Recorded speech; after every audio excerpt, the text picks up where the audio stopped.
का फैसला अदालत पे हम जो है लोग विश्वास करते हैं, लेकिन मुझे आप एक बात बताएं, अदालत में एक हेयरिंग पर इतनी जल्दी डिसीजन आना।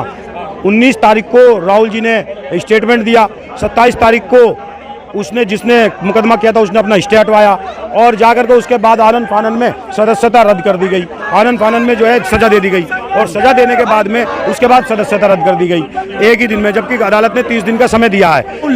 मैं कह रहा हूँ सड़क पर हम ही लड़ रहे हैं और लड़ने वालों को हमेशा तानाशाह का सामना करना पड़ता है।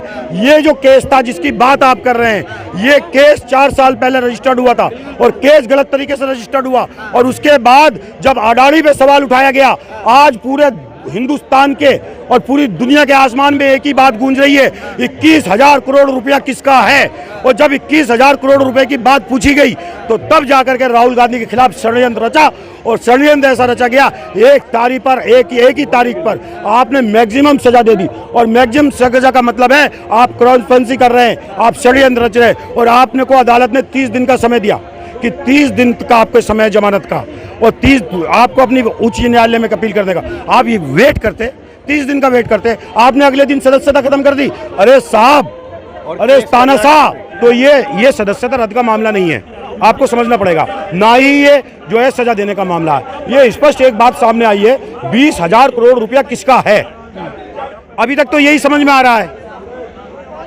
नीरव मोदी कौन है, ललित मोदी कौन है, क्या ये पैसा लेकर के नहीं भागे देश के? अगर इन्होंने चोरी किया है तो जितने भी सरनाम मोदी लगाने वाले सब चोर हो गए। सब चोर नहीं है, ना सबको चोर कहा गया, लेकिन अब ललित मोदी सबसे, ये क्या नाम है, नरेंद्र मोदी सबसे बड़ा है।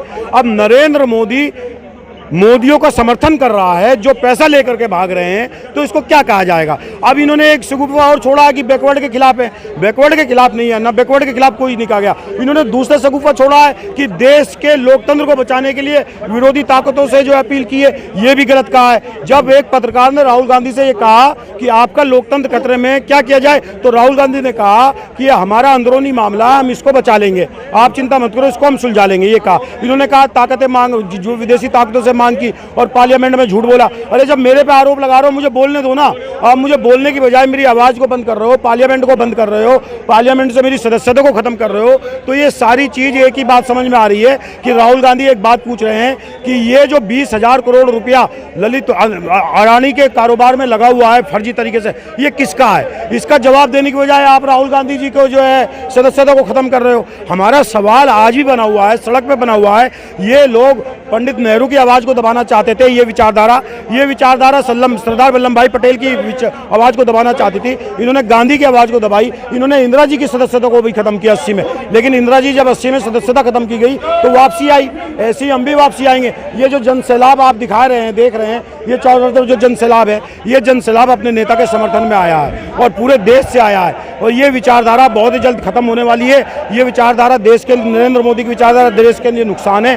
और हम तो आपसे स्पष्ट कह रहे हैं, नितिन संदेशरा पैसे लेके भागा, हजारों करोड़ रुपए, किसके लेके भागा, बताइए किसके लेके भागा। मेहुल चोकसी पैसे लेके भागा, किसके लेके भागा। नीरव मोदी पैसे लेके भागा, किसके लेके भागा। विजय माल्या पैसे लेके भागा, किसके लेके भागा। ललित मोदी पैसे लेके भागा, किसके लेके भागा। ये अरबों खरबों रुपया मोदी के समय में गए हैं कि नहीं गए, ये बता दो। मनमोहन के समय में गए? मुझे एक बात सुनिए, ये लोग जो पैसा लेके भागे हैं, ये मोदी के समय में लेके भागे हैं या कांग्रेस के समय में लेके भागे हैं। अब हमें शंका ये है कि अडानी भी लेके भाग सकता है, यही तो सवाल है। भारत जोड़ो यात्रा की सफलता, भारत जोड़ो यात्रा में 4 महीने तक 3800 किलोमीटर पैदल चलना, पूरे हिंदुस्तान को नापना, बागपत जैसे क्षेत्र में, गाजियाबाद जैसे क्षेत्र में, जिस जगह ये कहा था पूरे देश में सफल हो सकती है, लेकिन यूपी में योगी के यहाँ सफल नहीं होगी। बागपत के जिलाध्यक्ष, गाजियाबाद के जिलाध्यक्ष, इनको बधाई देना चाहता हूँ। मुजफ्फरनगर के जिलाध्यक्ष, इन सबको बधाई देना चाहता हूँ उत्तर प्रदेश कांग्रेस कमेटी की तरफ से। जब 10 लाख आदमी रोड पर आया, चूल्हे हिल गई मोदी की। और दिल्ली आते आते और श्रीनगर जाते जाते, और जिस श्रीनगर के अंदर एक आदमी चलता है तो 100 कमांडो चलते हैं, उस श्रीनगर के अंदर जब बिना सेना के राहुल गांधी काफिले के साथ निकले तो उस समय सरकार घबरा गई।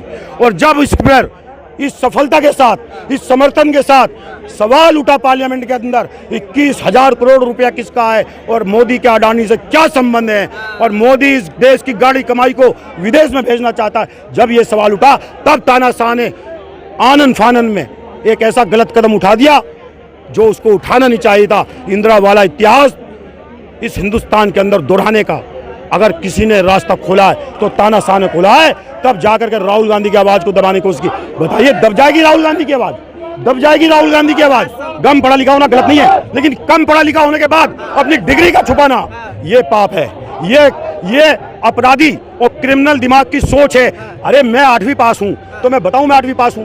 एक चीज, मैंने अपनी डिग्री छुपाई। कहना कि फैसले नहीं ले पाता है, नहीं ले पाता, वो क्रिमिनल है, वो अपराधी है, उस पे अपराधी है, उसके समय में अपराधी छूट रहे हैं। बिल्किस बानो के दोषी जिसने महिला का पेट चाट करके बच्चा निकाल के मारा हो, गैंग रेप किया हो, उनको छोड़ा जा रहा है। जिसको बुलंदशहर के अंदर सुबोध शर्मा इंस्पेक्टर को मारा गया हो, उसके अपराधियों को महिमा मंडन किया जा रहा है। ओखला के अंदर बंदूक दिखाने वाला अकलियत के लोगों पर, उसको गाजियाबाद में पद दिया जा रहा है। तो अपराधियों की सरकार है, अपराधियों का संरक्षण है, तो कम पढ़ा लिखा होना खतरनाक नहीं है, अपराधी दिमाग का होना खतरनाक है। और ये ऐसा अपराधी है जिसने डिग्री तो छुपाई, अपने विवाह का सर्टिफिकेट भी छुपाया, अपनी पत्नी का नाम भी छुपाया, अपनी पत्नी का रिश्ता भी छुपाया। और जब जाकर के चुनाव आयोग ने कहा कि आप अपनी पत्नी के बारे में जानकारी देंगे, मैरिटल स्टेटस की आप विवाहित है नहीं, तब जाके लिखा कि मैं विवाहित हूँ। पहले से क्यों नहीं लिख रहे थे? मीडिया मोदी के चरणों में पड़ी हुई है, मीडिया वो दिखाती है जो मोदी चाहता है। मोदी के यहाँ से लेटर आता है और वो दिखाती है, आप दिखाते हो। मैं गारंटी देता हूँ, कांग्रेस अगर जो हर मोर्चे पे लड़ाई ना लड़ती तो आपको स्टोरी ना मिलती, आपको व्यूअर्स ना मिलती। आप काम करते हैं, हम ही लड़ रहे हैं, फिर आप कैसे नहीं? कौन? देखिए, भुनाने का मतलब क्या होता है? भुनाने का मतलब है वोट पाना, लोगों के दिमाग तक नहीं पहुंच। हाँ, मैं क्या कह रहा हूँ, ये मैं बताया जाता है। मोदी के प्रधानमंत्री बनने के बाद मुझे एक बात बताओ, क्या राजस्थान हमने नहीं जीता था? बिल्कुल जीता है। क्या मध्य प्रदेश हमने नहीं जीता था? क्या कर्नाटक हमने नहीं जीता था? क्या छत्तीसगढ़ हमने नहीं जीता है? क्या झारखंड? मैं क्या कर रहा हूँ, बिना यूपी के जीता ना, और नरेंद्र मोदी के प्रधानमंत्री बनने के बाद जीता है। डाका इन्होंने डाल लिया, सरकारें तोड़ दी। कौन कहता है मोदी के रहते हुए हम जीत नहीं सकते? हम जीतते हैं, लेकिन संवैधानिक संस्थाओं का कब्जा करके उसको फिर डाका डालते हैं। अब महाराष्ट्र के अंदर 50 खोखा किसके नारे लग रहे हैं? किसके लग रहे हैं नारे? उसी के तो लग रहे हैं नारे कि इन्होंने जो कब्जा किया। मोदी को हमने हर पल हराया है, हर जगह हराया है। ऐसा नहीं हराया, हिंदी बेल्ट में हराया, जहाँ हिंदू मुसलमान की आपस में भेदभाव करके, नफरत फैला करके वहाँ हराया। हाँ, जो मीडिया हाउस बैठा है वहाँ मोदी का डंडा है, मोदी का पैसा है। ईडी सीबीआई वे बेचारे डरे हुए हैं, उनको एक पर्चा जाता है, वो उतनी बात बताते हैं। लेकिन कांग्रेस पार्टी हर मोर्चे में, देखिए कहाँ से आ रहे हैं, गाजियाबाद से, गाजियाबाद के नेता हैं, ये सारे गाजियाबाद के नेता हैं। और देखिए, आपको दिखा रहा हूँ मैं, इस देश के अंदर अकलियत का वोट मायावती और अखिलेश यादव ढूंढते रह जाएंगे, जो धोखा हुआ। अच्छा, ये बताइए अब अगला कदम क्या है कांग्रेस का? कांग्रेस का अगला कदम इस तानाशाह हुकूमत के खिलाफ डट करके सामना करना। जेल से हम नहीं डरते, मुकदमों से हम नहीं डरते। आपके सामने खड़ा होकर जो बोल रहा है, 5-5 मुकदमे 307 तक लगी हुई है, कभी नहीं डरे। और हमारी पार्टी हमारा साथ देती है। सोचना उन्हें है, आजम खां को, सोचना अब्दुल्ला आजम को है, सोचना अतीक अहमद के परिवार को, सोचना इरफान सोलंकी के परिवार को, कि तुम जिसके नेतृत्व में काम करते हो वो अखिलेश यादव और मायावती चुप के घर में बैठे हुए हैं। कांग्रेस लड़ती है, लड़ेगी, और इस तानाशाह हुकूमत को 80 की तरह खत्म करने का काम। बहुत बहुत शुक्रिया।